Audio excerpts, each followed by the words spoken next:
Hello and welcome, ladies and gentlemen, to the second online edition of F&A Next.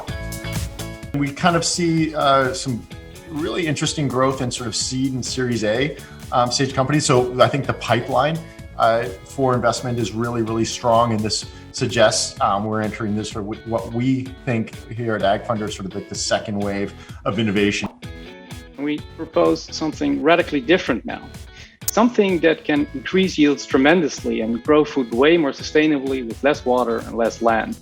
Obviously, also in the case of F&A Next, we have to embrace diversity, and we're very pleased to see that there is an increasing number of very good and very inspiring female entrepreneurs. Perhaps most amazing of all is what we can do with cheese.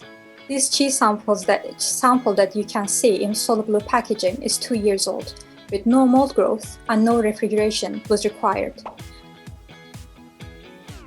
We have as a mission to make plant-based living the new norm, and we know is that needs to be at scale, at speed, because that is very clear that the world needs that, and COVID and this reality has proven that again. We just raised our Series B, which was significant, and now working towards making cell-cultured meat a reality, which should happen in the next couple of years.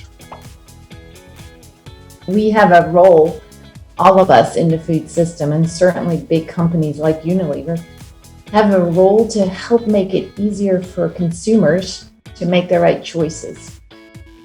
My takeaway from this year's edition of F&A Next is that changing the food and ag value chain as we know today is not that easy, and it will take its time, because you can't force change.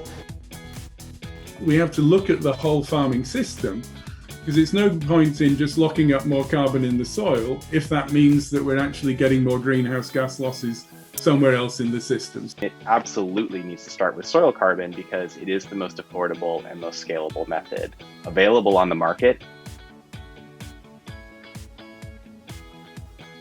I've learned a lot of things today. There's so much power in nature, whether it was the seaweed or whether it's plant-based, or there's lots of things that we can use in a much more efficient way than ever before to address real issues and to feed ourselves. Thank you for watching. One more thing, it's the date for next year. It's in Wageningen, so it's the center of the world in food and ag tech, so you better be there.